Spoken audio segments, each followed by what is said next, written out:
খালিদ ইবনে ওয়ালিদ ছিলেন বিলাসী লোক। শৌখিনতা ও বিলাসী উপকরণেরও অভাব ছিল না, কিন্তু যুদ্ধবিগ্রহের নেশা এমনই হয় যে এর সামনে সকল প্রকার শৌখিনতা ও বিলাসিতা তুচ্ছ। মদিনার পথে গমনকালে ইউহাওয়া নামী এক ইহুদি রূপসীর কথা তার মনে পড়ে। তিনি এই নারীকে স্মৃতি থেকে মুছে ফেলেন, কিন্তু সে নানা রূপে প্রজাপতি সেজে তার মাথার উপর উড়তে থাকে। তিনি তার কথা অন্তর থেকে মুছতে পারেন না। খালিদের স্মৃতিতে উড়ন্ত প্রজাপতির রং মোহনীয় হয়ে আবার একসময় সব রং রক্তিম রঙে রূপ নেয়, রক্তের মতো টকটকে লাল। এটা ছিল এক ভয়ঙ্কর অতীত যা তিনি স্মৃতি থেকে মুছে ফেলতে চেষ্টা করেন। রঙিন প্রজাপতি এক সময় বিষাক্ত ভীমরুলে পরিণত হওয়ায় তিনি তা মন থেকে ঝেড়ে মুছে ফেলতে নাকাম হন। এটি ছিল উহুদ যুদ্ধের ৩-৪ মাস পরের ঘটনা। এটাকে দুরভিসন্ধি বলা চলে। এতে তার কোনো ভূমিকা না থাকলেও কুরাইশদের এক গুরুত্বপূর্ণ সদস্য ছিলেন তিনি। সেজন্য মুসলমানদের বিরুদ্ধে কোনো ষড়যন্ত্রে অংশগ্রহণ না করা সত্ত্বেও এ বিষয় এড়িয়ে যাওয়া তার পক্ষে সম্ভব ছিল না। উহুদ রণাঙ্গনে আহত কোনো কোনো কুরাইশের জখম এখনো পুরোপুরি ভালো হয়নি। ইতোমধ্যে হঠাৎ একদিন খবর ছড়িয়ে পড়ে যে 6 সদস্যের এক মুসলিম দল ইসলাম প্রচারের উদ্দেশ্যে রাজি নামক স্থানে যাওয়ার সময় আসফানের অনতি দূরে এক অমুসলিম কৌম তাদের বাধা দেয়। তাদের মধ্য থেকে 2 জনকে মক্কায় নিলাম করা হচ্ছে। খালিদ দ্রুত নিলাম স্থলে যান। নিলামকৃত 2 জনের একজন ছিল হযরত খুবাইব রাদিয়াল্লাহু আনহু এবং আরেকজন হযরত যায়েদ বিন দাসানা রাদিয়াল্লাহু আনহু। উভয়ে খালিদের ঘনিষ্ঠ ও পরিচিত লোক। তারা তারই গোত্রের লোক। ইসলাম গ্রহণ করে তারা মদিনায় চলে যান। রাসূল প্রেমে তারা খুবই উজ্জীবিত ছিলেন। যে কোনো সময় রাসূল সাল্লাল্লাহু আলাইহি ওয়াসাল্লামের জন্য প্রাণ উৎসর্গ করতে প্রস্তুত থাকতেন। রাসূল সাল্লাল্লাহু আলাইহি ওয়াসাল্লাম তাদেরকে খুব মহব্বত করতেন। তারা একটি চত্বরের উপর দাঁড়িয়েছিলেন, আর তাদের আশেপাশে ছিল কুরাইশদের প্রচণ্ড ভিড়। 4 ব্যক্তি তাদের কাছে দণ্ডায়মান ছিল। উভয়ের হাত ছিল রশি দ্বারা বাঁধা। জনৈক ব্যক্তি চত্বরের পাশে দাঁড়িয়ে ঘোষণা করছিল, এরা মুসলমান, এরা উহুদে তোমাদের বিরুদ্ধে যুদ্ধ করেছে, তাদের হাতে তোমাদের আত্মীয় স্বজন নিহত হয়েছে। প্রতিশোধের আগুন নির্বাপিত করার কেউ আছো কি? তাদের কিনে নিয়ে যাও, নিজ হাতে হত্যা করে রক্তের প্রতিশোধ নাও। সবচেয়ে বেশি মূল্য যে দিবে তার হাতেই তাদের তুলে দেওয়া হবে। দাম বলো। 2টি ঘোড়া। একজন বলল, বলো, বেশি করে বলো। নিলামদার লোকটি পুনরায় বলে, 2টি ঘোড়া আর 1টি উট। আরেকজন বলে, ঘোড়া উট নয়, স্বর্ণের কথা বলো। স্বর্ণ নিয়ে এসো। দুশমনের রক্তের প্রতিশোধের তৃষ্ণা মিটাও। নিলামদার কর আসরে বলে, যাদের নিকট আত্মীয় স্বজন উহুদে নিহত হয় তারা পালাক্রমে মূল্যের অঙ্ক বাড়াতে থাকে। হযরত খুবাইব রাদিয়াল্লাহু আনহু এবং হযরত যায়েদ রাদিয়াল্লাহু আনহু চুপ করে দাঁড়িয়ে থাকেন। তাদের চেহারায় ভয় ভীতির কোনো লক্ষণ ছিল না, উদ্বেগ উৎকণ্ঠাও ছিল না। খালিদ ভিড় ঠেলে সামনে যান। এসো। কুরাইশ নেতার বাহাদুর পুত্র খালিদকে আসতে দেখে হযরত খুবাইব রাদিয়াল্লাহু আনহু সজোরে বলেন, হেরা গুহা থেকে উত্থিত বিপ্লবের যে আওয়াজ, তা আমাদের 2 জনের রক্ত প্রবাহিত করে তোমার জাতি কখনোই তা রোধ করতে পারবে না। তোমার গোত্রের যে কোনো বীর বাহাদুর নিয়ে এসো এবং আমার হাতের বাঁধন খুলে দাও। দেখবে কে কার রক্ত দ্বারা তৃষ্ণা নিবারণ করে। হযরত যায়েদ রাদিয়াল্লাহু আনহু তেজস্বী কণ্ঠে বলেন, রণাঙ্গনে পৃষ্ঠ প্রদর্শনকারী, পরাজয়ের প্রতিশোধ তোমরা আমাদের ভাইয়ের লাশ থেকে নিয়েছ। তোমাদের নারীরা আমাদের লাশের নাক কান কর্তন করে এগুলো তারা হার বানিয়ে গলায় পড়েছে। আজ 4 বছর পর মদিনায় যাওয়ার সময় হযরত খুবাইব রাদিয়াল্লাহু আনহু ও হযরত যায়েদ রাদিয়াল্লাহু আনহু এর কঠোর তিরস্কারের আওয়াজ খালিদের কানে পৌঁছতে থাকে। তিনি হযরত যায়েদ রাদিয়াল্লাহু আনহু এর তিরস্কার সহ্য করতে পারছিলেন না। দীর্ঘ 4 বছর পূর্বের সেই তিরস্কারের কথা মনে পড়ায় আজও তার শরীর ভীষণ কেঁপে ওঠে।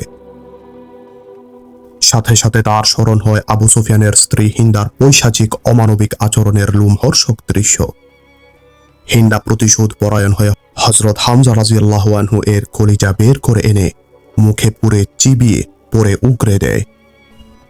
নিহত মুসলমানদের নাক কান কেটে আনতে সে অন্যান্য নারীদের নির্দেশ দেয়। তারা নাক কান কেটে এনে তার সম্মুখে স্তূপ করলে হিন্দা তা সুতায় গেঁথে মালা তৈরি করে তা গলায় দিয়ে উন্মাদের মতো সারা ময়দান জুড়ে নাচতে থাকে।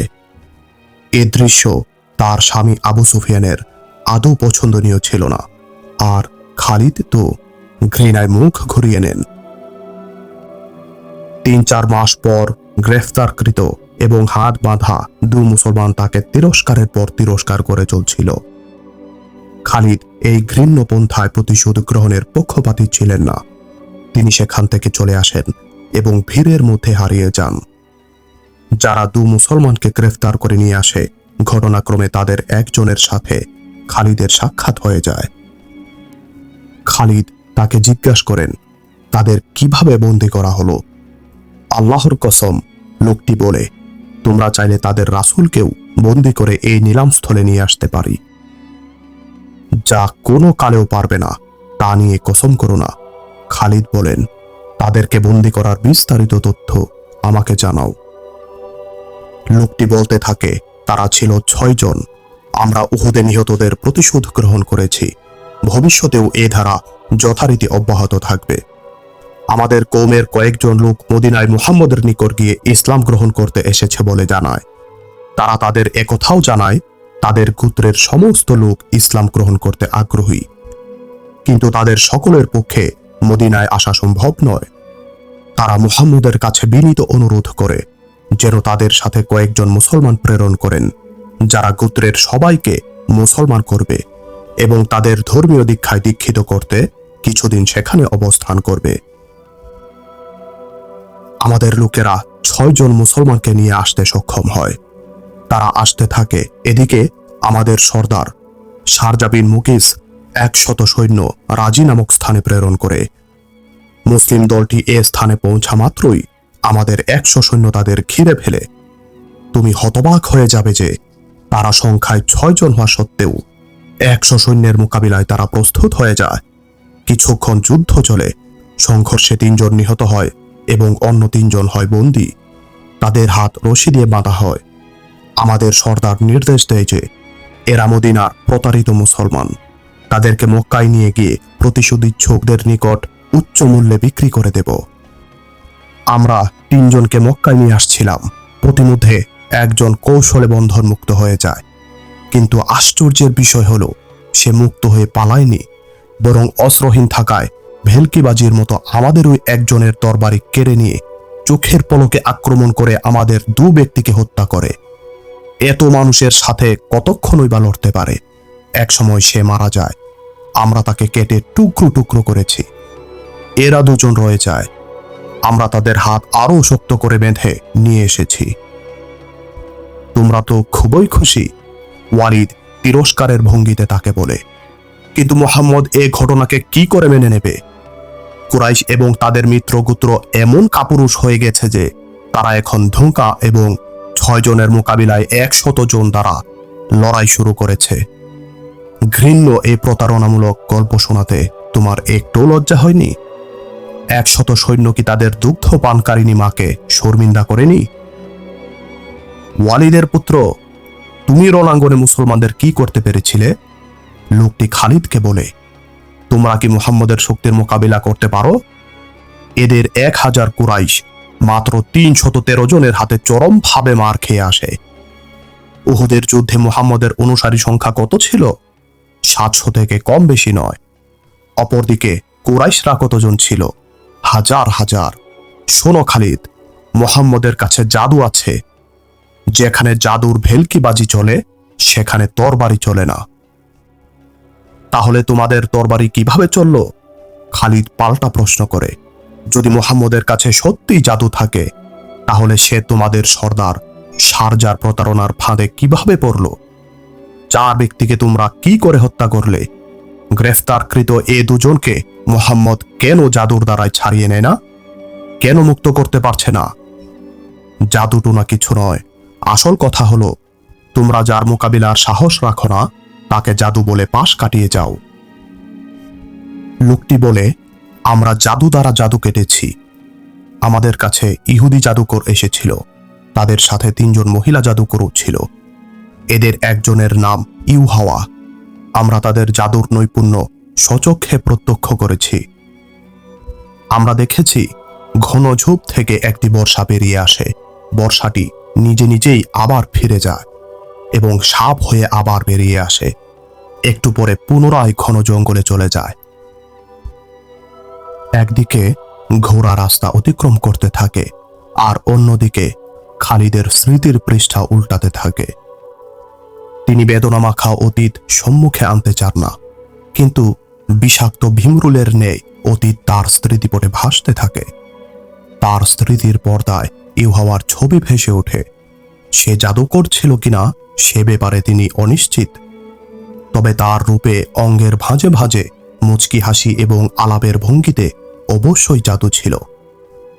তিনি শারজা বিন মুগিস কওমের লোকটির কাছে ইউহাওয়ার নাম শুনেই চমকে ওঠেন। উহুদ যুদ্ধ শেষে কুরাইশরা মক্কায় ফিরে গেলে মক্কার ইহুদিরা এমন ভাঙ্গা মন নিয়ে আবু সুফিয়ান, খালিদ এবং ইকরামার কাছে আসে যেন ইহুদিদেরই উহুদে পরাজয় হয়েছে। ইহুদিদের সর্দার আবু সুফিয়ানকে বলে, মুসলমানদের পরাজয় হয়নি এবং কোনো চূড়ান্ত ফলাফল ব্যতীত যুদ্ধ শেষ হয়েছে, অতএব এটা কুরাইশদেরই পরাজয় এবং এটা ইহুদিদের চরম ব্যর্থতা। ইহুদিরা কুরাইশদের নিকট এমন ভাবে সমবেদনা করে যে যেন কুরাইশদের ব্যর্থতার বেদনায় তারা একেবারে মরে যাওয়ার উপক্রম।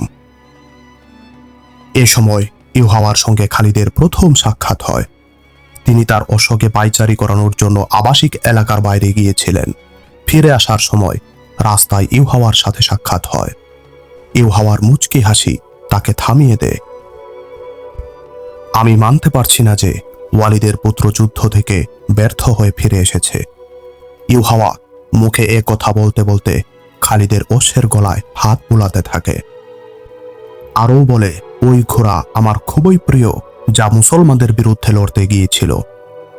খালিদ ঘোড়া থেকে এমন ভাবে নিচে নেমে আসেন যেন ইউহাওয়ার জাদুই তাকে অশ্বপৃষ্ঠ থেকে মাটিতে নিয়ে দাঁড় করায়।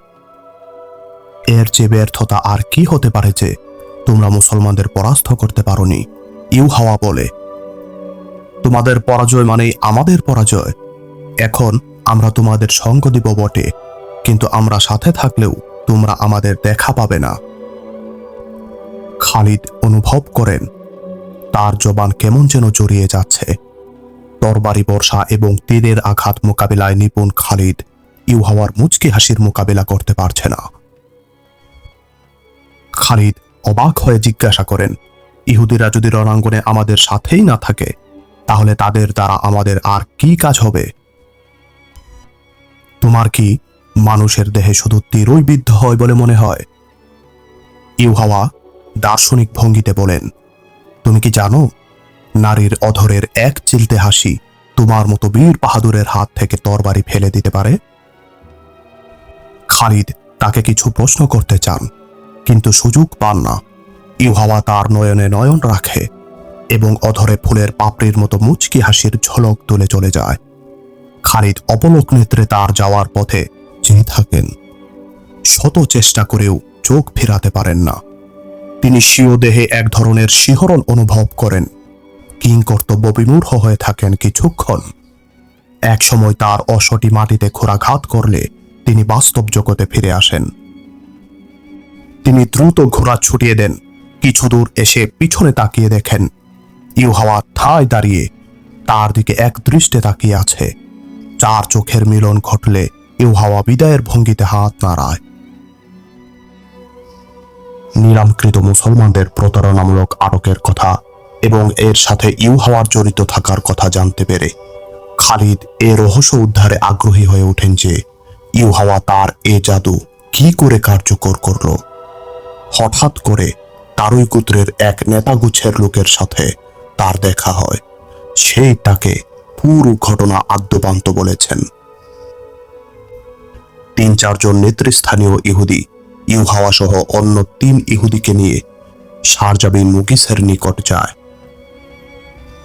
এই কওম দুর্ধর্ষ যুদ্ধবাজ হলেও তাদের উপর মুসলমানদের প্রভাব জাদুর ন্যায় প্রভাবিত হয়েছিল। রাসূল সাল্লাল্লাহু আলাইহি ওয়াসাল্লামের কাছে জাদু আছে এ কথা এই গোত্রের সর্বত্র ছড়িয়ে পড়েছিল। তারা যুদ্ধবাজ হওয়ায় ইহুদিরা ষড়যন্ত্র বাস্তবায়নের জন্য এই গোত্রকে বেছে নেয়।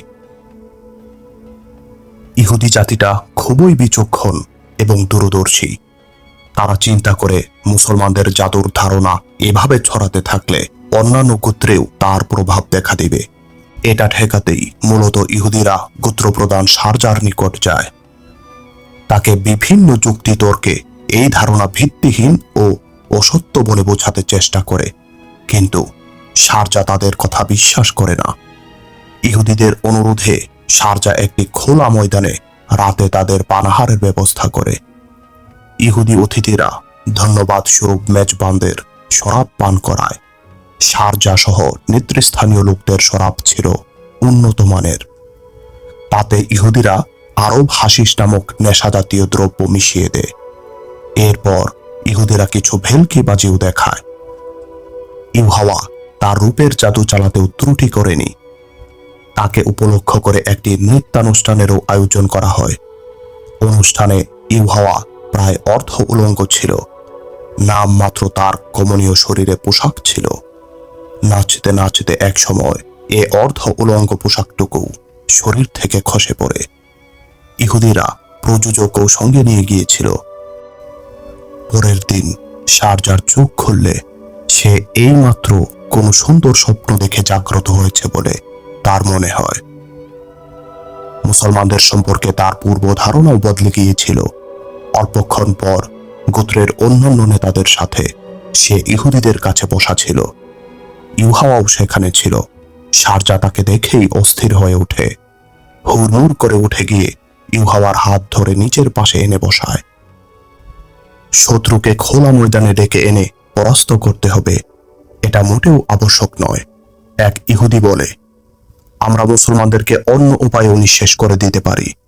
একটি পদ্ধতি বলছি, শুনো। খালিদকে জানানো হয় যে 6 মুসলিম মদিনা থেকে এভাবে প্রতারণা করে নিয়ে আসার পরিকল্পনা ইহুদিরাই পেশ করেছিল। তাদের কথা মতো মুসলমানদেরকে প্রতারিত করতে শারজা যাদেরকে রাসূল সাল্লাল্লাহু আলাইহি ওয়াসাল্লামের নিকট প্রেরণ করে তাদের মধ্যে একজন ইহুদিও ছিল। খালিদ মুসলমানদেরকে নিকৃষ্ট দুশমন মনে করতেন ঠিকই, কিন্তু তাই বলে এই জঘন্য ও অনৈতিক পন্থা তিনি মোটেও পছন্দ করেন না। খালিদ বিস্তারিত তথ্য জেনে বাড়িতে ফিরে এসে চাকরানিকে নির্দেশ দেয়, এখনই যেন সে ইউহাওয়া ইহুদি মহিলাকে ডেকে নিয়ে আসে। ইউহাওয়া এত তাড়াতাড়ি তার কাছে উপস্থিত হয় যেন সে তারই ডাকের অপেক্ষায় আশপাশের কোথাও অপেক্ষমান ছিল। খালিদ ইউহাওয়াকে বলেন, তোমরা মুসলমানদেরকে সাফল্যের সাথে ধোঁকা দিতে সক্ষম হয়েছ। মুগিসের কওমের লোকেরাও তোমাদেরকে জাদুকীর বলছে, কিন্তু এ পন্থা আমার পছন্দ নয়। মনোযোগ সহকারে আমার কথা শোনো খালিদ। ইউহাওয়া তার গা ঘেঁষে বসে এবং তার উরুর উপর হাত রেখে বলে, এটা সত্য যে তুমি একজন বিশিষ্ট বীর যোদ্ধা, কিন্তু তোমার জ্ঞান বুদ্ধি এখনো পরিপক্ক হয়নি। দুশমনকে প্রতিহত করাই আমাদের মূল লক্ষ্য। তা তলোয়ারের মাধ্যমেই হোক, তীরের মাধ্যমেই হোক, কিংবা দৃষ্টিবান নিক্ষেপের মাধ্যমেই হোক। তীর তরবারি ছাড়া দুশমনকে বশ বানানো আমার মতো মহিলাই কেবল পারে। খালিদ ইউহাওয়ার শরীরের উত্তাপ অনুভব করেন। ইউহাওয়া তার এত শরীর ঘেঁষে বসেছিল যে একবার ইউহাওয়ার চেহারা খালিদের দিকে ঘোরালে তুলার নেই তার মোলায়েম গাল খালিদের গাল স্পর্শ করে, কিন্তু তারপরেও কোন খেয়ালে যেন একটু সরে বসেন। দীর্ঘ 4 বছর পর মরুভূমি পারাপারের সময় খালিদ পুনরায় তার গালে ইউহাওয়ার গালের স্পর্শ অনুভব করেন। ইহুদিরা মুসলমানদের বিরুদ্ধে তাদের পাশে আছে, বিষয়টি তাকে খুশি করলেও তিনি ভালো করেই জানতেন যে মুসলমানদের বিরোধিতায় ইহুদিরা তাদের জোট বাঁধলেও তাদের জাতীয় স্বার্থ এর সাথে জড়িত আছে। অবশ্য এ ব্যাপারে তিনি নিশ্চিত হন যে ইউহাওয়া জাদুবাজ না হলেও তার আপাদমস্তক অবশ্যই জাদুস্নাত। খালিদের ঘোড়া মদিনার দিকে চলছে। হযরত খুবাইব রাদিয়াল্লাহু আনহু ও হযরত যায়েদ রাদিয়াল্লাহু আনহু এর কথা আবার তার স্মরণ হয়। নিলাম স্থলে মানুষ উচ্চ দর হাঁকাচ্ছিল। একসময় তারা দুজন বিক্রি হয়ে যায়। কুরাইশ প্রচুর স্বর্ণ মুদ্রার বিনিময়ে তাদের কিনে নেয়। ক্রেতাদ্বয় দু সাহাবীকে আবু সুফিয়ানের নিকট নিয়ে যায়। ক্রেতাদ্বয় বলে, আমরা দু মুরতাদকে কিনেছি শুধু উহুদে নিহত কুরাইশদের রক্তের প্রতিশোধ নেওয়ার জন্য। আমরা তাদেরকে আপনার হাতে তুলে দিচ্ছি, কেননা আপনি আমাদের সিপাহ সালার। আবু সুফিয়ান বলে, হ্যাঁ, মরুভূমি মুসলমানদের রক্ত পিপাসী, এদের রক্ত দ্বারা জমিনের পিপাসা মিটাও। কিন্তু এখনই এটা সম্ভব নয়, কারণ চলতি মাস আমাদের দেবতা হুবল ও উচ্চার সম্মানিত মাস। এ মাস সমাপ্ত হতে দাও, আর মাত্র একদিন বাকি। আগামীকাল উন্মুক্ত প্রান্তরে একটি খুঁটির সাথে তাদেরকে বেঁধে আমাকে খবর দিও। খালিদ আবু সুফিয়ানের নির্দেশ শুনে তার কাছে যান। খালিদ আবু সুফিয়ানকে বলেন, আপনার এই সিদ্ধান্ত আমার পছন্দ হয়নি। সংখ্যায় দ্বিগুণ তিনগুণ হওয়া সত্ত্বেও যদি আমরা লড়াইয়ের মাধ্যমে মরুভূমিকে মুসলমানদের রক্ত পান করাতে না পারি, তাহলে প্রতারণা করে দুই মুসলিমকে ধরে এনে রক্ত ঝরানোর অধিকার রাখি না। আবু সুফিয়ান, মুসলমানদের প্রতারণার মধ্যে ৩-৪ জন মহিলারও দখল রয়েছে। তুমি কি চাও দুশমন এ কথা বলার সুযোগ পাক যে কুরাইশরা এখন মাঠে ময়দানে নারীদের নামিয়ে নিজেরা প্রাণ ভয়ে ঘরে বসে আছে?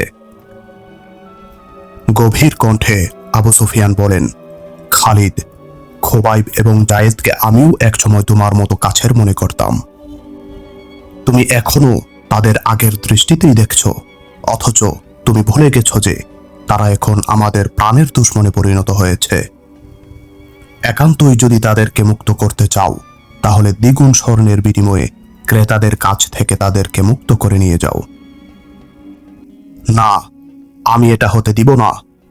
পর্দার আড়াল থেকে ক্রুদ্ধ এক নারীর আওয়াজ শোনা যায়। এটা ছিল আবু সুফিয়ানের স্ত্রী হিন্দার আওয়াজ। সে ক্রোধ কম্পিত হয়ে বলে, হামজার কলিজা চিবিয়ে আমার আত্মা শান্ত হয়নি। দুনিয়ার সমস্ত স্বর্ণের বিনিময়ে হলেও আমি এই দুই মুসলমানকে মুক্ত করতে দেব না। খালিদ বলেন, আবু সুফিয়ান, যদি আমার স্ত্রী আমার কথার উপর এভাবে বলতো, তাহলে আমি তার জিহ্বা টেনে ছিঁড়ে ফেলতাম। স্ত্রীর জিহ্বা তুমি কি টেনে ছিঁড়তে পারো? হিন্দার প্রত্যুত্তর, যুদ্ধে তোমার পিতা, চাচা ও পুত্র মারা যায়নি। এক ভাই বন্দী হলেও তাও মদিনায় কি মুসলমানদের নির্ধারিত মুক্তিপণ দিয়ে তাকে ছাড়িয়ে এনেছ। যে আগুন আমার অন্তরে জ্বলছে তার তীব্রতা তোমার জানা নেই। খালিদ আবু সুফিয়ানের দিকে তাকান। তার চেহারাতে পৌরষ সুলভ তীব্রতা ও একজন দক্ষ সেনানায়কের বলিষ্ঠতার পাশাপাশি এক স্বামীর অসহায়ত্বেরও ছাপ স্পষ্ট ছিল। আবু সুফিয়ান দীর্ঘ নিঃশ্বাস ছেড়ে বলেন, হ্যাঁ খালিদ, বেদনাক্লিষ্ট ব্যক্তির অন্তরের অবস্থা তোমার থেকে ভিন্ন। কাউকে দুশমন ভাবা অনেক সহজ, কিন্তু আপনজনের রক্তের মোকাবিলায় কোনো দুশমনকে মাফ করা অনেক কঠিন। এই দুই মুসলমানের প্রাণ বাঁচানোর ব্যাপারে কতজনকে রাজি করাতে পারবে? তুমি অনর্থক অনুরোধ করো না খালিদ। তাদেরকে তাদের গোত্রের দয়ামায়ার উপর হাওলা করে দাও। অতঃপর খালিদ নীরবে প্রস্থান করেন। এরপর খালিদের একটি ভয়ঙ্কর দৃশ্যের কথা স্মরণ হয়। উন্মুক্ত প্রান্তরে দুটি খাম্বার সাথে দুই বন্দী বাঁধা অবস্থায় দাঁড়িয়েছিলেন। হর্ষোৎফুল জনতা হই হুল্লোড় করে মাঠের চারপাশে জমায়েত হয়। একসময় আবু সুফিয়ান ও হিন্দা অশ্বপৃষ্ঠে চড়ে সমবেত জনতার মাঝে উপস্থিত হলে উত্তেজনাকর স্লোগান এবং উচ্চকিত প্রতিশোধমূলক বাক্য তীব্রতর উচ্চকিত হতে থাকে। এই বিশাল জনসমুদ্রের মধ্যে কেউ যদি নীরব থাকেন, তবে তিনি ছিলেন একমাত্র খালিদ। আবু সুফিয়ান ঘোড়ায় চড়ে বন্দীদের কাছে যায়। তারা শেষবারের মতো 2 রাকাত নামাজ আদায় করতে চান। আবু সুফিয়ান অনুমতি প্রদান করেন। খালিদ মদিনার পথে যাওয়ার সময় যখন তার সেই অতীত স্মৃতির কথা মনে পড়ে। বন্দীদ্বয়কে বন্ধন মুক্ত করলে তারা অত্যন্ত স্থির চিত্তে কেবলামুখী হয়ে নামাজ আদায় করেন। তখন এর যে গভীর প্রতিক্রিয়া তার মধ্যে প্রভাব ফেলে, দীর্ঘ 4 বছর পরও তিনি সেই প্রতিক্রিয়া আবারও অনুভব করেন। ঘোড়ার পিঠে বসেই তার মস্তক অবনত হয়ে আসে। হযরত খুবাইব রাদিয়াল্লাহু আনহু এবং হযরত যায়েদ বিন দাসানা রাদিয়াল্লাহু আনহু জনগণের কলরব উপেক্ষা এবং মৃত্যু ভয় এড়িয়ে নিবিষ্ট মনে নামাজে হারিয়ে যান। নিরুদ্বেগ ও ধীরস্থিরভাবে নামাজ আদায় করেন, দুয়ার জন্য হাত উঠান। আল্লাহর দরবারে তাদের শেষ আরজি কি ছিল তা কেউ বলতে পারেননি। ইতিহাসও এ ব্যাপারে কিছুই বলেনি। তবে দুশমনের হাত থেকে মুক্তির আবেদন তারা করেনি। নামাজ শেষে তারা নিজেরাই নির্দিষ্ট খণ্ডিতে গিয়ে পিঠ থেকে দাঁড়িয়ে যান। আবু সুফিয়ান হযরত খুবাইব রাদিয়াল্লাহু আনহু ও হযরত যায়েদ রাদিয়াল্লাহু আনহুকে লক্ষ্য করে বলেন, বদকিসমত মুসলমান, তোমাদের ভাগ্য ও বাঁচা মরা এখন আমার হাতে। বাঁচতে চাইলে বলো, আমরা ইসলাম ত্যাগ করে কুরাইশদের দলে ভিড়েছি এবং 360 মূর্তিকে সত্য বলে মেনে নিয়েছি। আর এতে রাজি না হলে মৃত্যুর জন্য প্রস্তুত হও। তবে মনে রেখো, তোমাদের মৃত্যু সহজ হবে না। হযরত যায়েদ রাদিয়াল্লাহু আনহু গর্জন করে ওঠেন, বাতিলের পূজারী আবু সুফিয়ান, পাথর দ্বারা নির্মিত ওই মূর্তির উপর অভিশাপ, যারা নিজেদের শরীরে বসা মাছিও পর্যন্ত তাড়াতে পারে না। উজ্জা এবং হুবল মূর্তির উপর অভিশাপ দেই, যারা পরকালে তোমাদের জাহান্নামের কারণ হবে। আমরা এক ও অদ্বিতীয় পরম দয়ালু ও করুণাময়ের গোলামি করি এবং তাঁর প্রেরিত রাসূল মুহাম্মদ সাল্লাল্লাহু আলাইহি ওয়াসাল্লামকে প্রাণাধিক ভালোবাসি। আমিও ওই পথের পথিক, যে পথ যায়েদ তোমাদের দেখিয়েছে। হযরত খুবাইব রাদিয়াল্লাহু আনহু বলিষ্ঠ কণ্ঠে জানিয়ে দেন, হে মক্কাবাসী, চিরন্তন সত্তা তিনি, যার নামে আমরা জান কুরবান করতে যাচ্ছি। এতে আমাদের প্রাণ বিসর্জন হবে না, বরং আমরা লাভ করব এক নতুন জীবন, যা বর্তমান জীবন থেকে আরো সুন্দর, আরো উন্নত। আবু সুফিয়ান নির্দেশ দেয়, খুঁটের সাথে তাদের বেঁধে ফেল। এরা জীবন নয়, মৃত্যুর স্বাদ আস্বাদনে আগ্রহী। বন্দীদ্বয়ের হাত পিছমোড়া করে খুঁটির সঙ্গে শক্ত করে বেঁধে দেওয়া হয়। আবু সুফিয়ান ঘোড়া ঘুরিয়ে উপস্থিত জনতার দিকে এগিয়ে যায়। আবু সুফিয়ান জলদ গম্ভীর স্বরে উপস্থিত জনতার উদ্দেশ্যে উচ্চারণ করে, উজ্জা এবং হুবলের কসম, মুহাম্মদের অনুসারীরা যেরূপ ভাবে মুহাম্মদের মুহব্বতে হেসে খেলে জীবন বিসর্জন দিতে প্রস্তুত, অন্য কোন নেতার জন্য তার অনুসারীদের একজনও এমন পাওয়া যাবে না। ঘোড়ার পিঠে হিন্দা একটু দূরে দাঁড়িয়েছিল। তার আশেপাশে কয়েকজন গোলামও ছিল। এক গোলাম মনিবকে খুশি করার জন্য অতি উৎসাহ দেখায়। সে কারো নির্দেশ ব্যতীতই বর্ষা হাতে 2 বন্দীর দিকে দ্রুত ছুটে যায় এবং খুঁটির সাথে বাঁধা হযরত যায়েদ বিন দাসানা রাদিয়াল্লাহু আনহু এর বুক লক্ষ্য করে এমন প্রচণ্ড বেগে আঘাত করে যে বর্ষার ফলা তার পিঠ ভেদ করে চলে যায়। তিনি তৎক্ষণাৎ শাহাদাত বরণ করেন। গোলামটি ধন্যবাদ পাবার জন্য বুক ফুলিয়ে জনতার দিকে তাকায়, কিন্তু তারা ধন্যবাদ না দিয়ে চরম হইচই শুরু করে। আনন্দপ্রেমী দর্শকরা আক্ষেপ করে বলে, এটা আকর্ষণীয় কোনো কিছুই হলো না। নিহত মুসলমান এমন সহজ মৃত্যুর উপযোগী ছিল না। আমরা আকর্ষণীয় কিছু দেখতে চাই। এত সহজে যে গোলাম এক মুসলমানকে হত্যা করলো, তাকে হত্যা করো। উত্তেজিত কণ্ঠে হিন্দা বলে। কয়েকজন তরবারি এবং বর্ষা ঘোরাতে ঘোরাতে এ গোলামের দিকে এগিয়ে যায়, কিন্তু অপর কয়েকজন গোলামের সামনে এসে বাধা হয়ে দাঁড়ায়। খবরদার, সামনে এগুবে না। অশ্বারোহী এক ব্যক্তি হুঙ্কার ছেড়ে বলে, আরবের রক্ত এত শীতল নয় যে 2 ব্যক্তিকে বেঁধে হত্যা করতে কুরাইশরা সকলে এসে জমায়েত হয়েছে। খোদার শপথ, আবু সুফিয়ানের স্থানে আমি হলে বন্দীকে মুক্ত করে দিতাম। এরা তো আমাদেরই রক্ত, আমাদেরই অতিথি। তাদের সাথে লড়তে হলে ময়দানে নেমেই লড়ব। ঠিক ঠিক, জনতার ভিড় ফাঁক করে একাধিক আওয়াজ আসে। দুশমনকে বাঁধা অবস্থায় কতল করা আরবের নীতিবিরুদ্ধ কাজ। সমবেত জনতার মধ্য থেকে অসংখ্য আওয়াজ এমন আসে যে আমরা আকর্ষণীয় কিছু দেখতে চাই। আমরা শত্রুকে এমন ভাবে হত্যা করতে চাই যেন সে মরতে মরতে বাঁচে। কিছুক্ষণ পর জনতা দুভাগে বিভক্ত হয়ে যায়। এক ভাগে হযরত খুবাইব রাদিয়াল্লাহু আনহু এর হত্যার বিরোধী, কারণ তারা এভাবে হত্যা করাকে আরব নীতির বিরুদ্ধ মনে করে। দ্বিতীয় ভাগটি হযরত খুবাইব রাদিয়াল্লাহু আনহুকে হত্যার জোর স্লোগান তুলে। খালিদ জনতাকে এভাবে দুভাগে বিভক্ত হতে দেখে এবং একদল অপর দলের বিপক্ষে স্লোগান দিতে দেখে দ্রুত আবু সুফিয়ানের কাছে চলে যায়। খালিদ বলেন, দেখো আবু সুফিয়ান, দেখো এখানে আমার কত সমর্থক লোক রয়েছে। একজনকে হত্যা করেছ, অপর একজনকে মুক্ত করে দাও, অন্যথায় কুরাইশদের মধ্যে গৃহযুদ্ধ লেগে যাবার আশঙ্কা রয়েছে। হিন্দা আবু সুফিয়ানের কাছে খালিদকে দাঁড়ানো দেখে বুঝতে পারে যে সে খুবাইবের মুক্তির জন্য চেষ্টা চালাচ্ছে। হিন্দা দ্রুত ঘোড়া ছুটিয়ে তাদের কাছে এসে হাজির হয়। হিন্দা কঠোর ভাষায় বলে, খালিদ, আমি জানি তুমি কি চাও।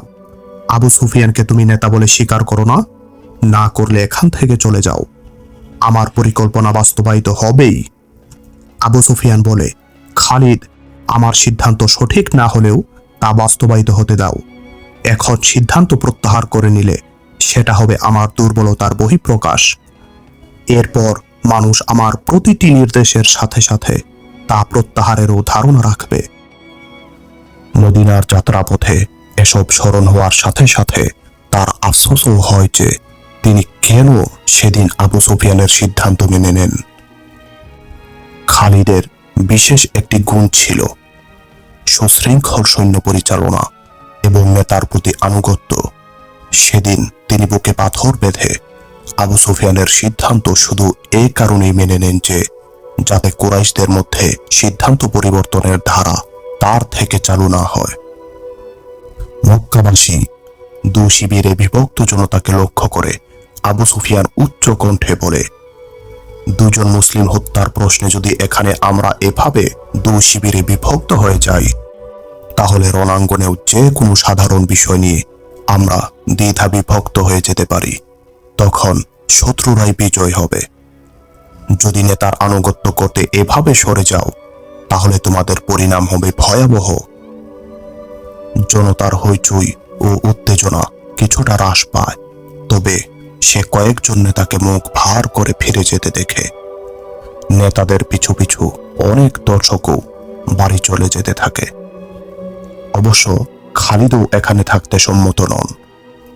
ঘটনা গৃহযুদ্ধের দিকে মোড় নেওয়ার আশঙ্কা করছিলেন তিনি। তার কওমের অনেক লোক দর্শক হিসেবে সেখানে উপস্থিত ছিল। গৃহযুদ্ধের সম্ভাবনা দেখা দিলে তিনি অন্তত নিজ কওমের লোকদের নিয়ন্ত্রণের ব্যাপারে আশাবাদী ছিলেন। হিন্দা বিনোদনের সকল ব্যবস্থা সম্পন্ন করে রাখে। তার হাতের ইশারায় বর্ষা হাতে 40 জন অল্প বয়স্ক বালক হইচই করতে করতে দৌড়ে জনতার ভিড় থেকে বের হয় এবং হযরত খুবাইব রাদিয়াল্লাহু আনহু এর পাশে গিয়ে তাকে ঘিরে নাচতে থাকে। কয়েকজন বালক বর্ষা নিয়ে হযরত খুবাইব রাদিয়াল্লাহু আনহু পর্যন্ত গিয়ে বর্ষা উঁচু করে নিক্ষেপ করত, কিন্তু বর্ষা তাকে আঘাত করার পূর্বেই আবার তা গুটিয়ে নিত। হযরত খুবাইব রাদিয়াল্লাহু আনহু চমকে উঠে স্লোগান দিয়ে উঠতেন। তিনি বলতেন, আমার আল্লাহ সত্য এবং হযরত মুহাম্মদ সাল্লাল্লাহু আলাইহি ওয়াসাল্লাম আল্লাহর রাসূল। এক দলের পর আরেক দল এসে এমন ভঙ্গিতে হামলা করত যেন এখনই হযরত খুবাইব রাদিয়াল্লাহু আনহু এর দেহ চালনি হয়ে যাবে, কিন্তু তারা আঘাত মাঝপথেই ফিরিয়ে নিতে থাকে। হযরত খুবাইব রাদিয়াল্লাহু আনহু বারংবার চমকে উঠায় উপস্থিত জনতা বালকদের ধন্য ধন্য করে উঠে এবং খিলখিল করে হাসতে থাকে। বালকদের এ খেলা কিছুক্ষণ চলতে থাকে। দ্বিতীয় পর্বে এসে তারা এ প্রক্রিয়া অবলম্বন করেছে।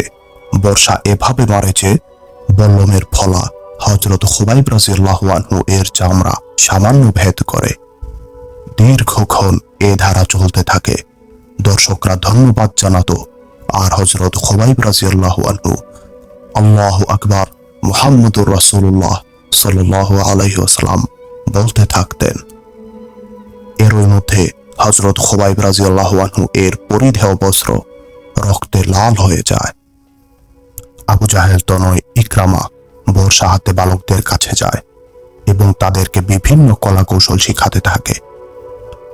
বালকেরা এবার বর্শার ফলা হযরত খুবাইব রাদিয়াল্লাহু আনহু এর শরীরে আমূল বিদ্ধ করতে থাকে। তারা বৃত্তাকারে নেচে গিয়ে বল্লম বিদ্ধ করছিল। হযরত খুবাইব রাদিয়াল্লাহু আনহু এর শরীর বর্শার আঘাতে ঝাঁঝরা হয়ে যায়। দেহের এমন কোনো স্থান ছিল না যেখানে বর্শা বিদ্ধ হয়নি এবং সেখান থেকে রক্ত টপ টপ করে পড়েনি। মুখমণ্ডলে বর্শার আঘাত করা হয়। অনেকক্ষণ ধরে ছেলেরা এভাবে নাচতে নাচতে এবং বর্শা মারতে মারতে হাঁপিয়ে উঠলে তখন ইকরামা এসে তাদের দূরে সরিয়ে দেয়। হযরত খুবাইব রাদিয়াল্লাহু আনহু ছিলেন রক্তাক্ত। তার দেহে তখনও প্রাণ ছিল। চোখ ঘুরিয়ে চতুর্দিকে নজর বোলাচ্ছিলেন। শত জখমের মাঝেও মুখে স্লোগান ঠিকই অব্যাহত ছিল। ইকরামা এবার তার বরাবর এসে দাঁড়ায় এবং বর্শা উঁচু করে হযরত খুবাইব রাদিয়াল্লাহু আনহু এর বুকে তীব্র বেগে আঘাত করে। ব্যবধান খুব কম থাকায় বর্শা তার বক্ষ এফুর উফুর করে দেয়। তিনি শহীদ হয়ে যান। সিরিজটি ভালো লাগলে লাইক, কমেন্ট ও শেয়ার করে সিরিজটি ছড়িয়ে দিতে সাহায্য করুন এবং প্রতিনিয়ত এই ধরনের ইসলামিক শিক্ষামূলক ভিডিও পেতে চ্যানেলটি সাবস্ক্রাইব করে আমাদের পাশেই থাকুন। ধন্যবাদ। আসসালামু আলাইকুম ওয়া রাহমাতুল্লাহি ওয়া বারাকাতুহু।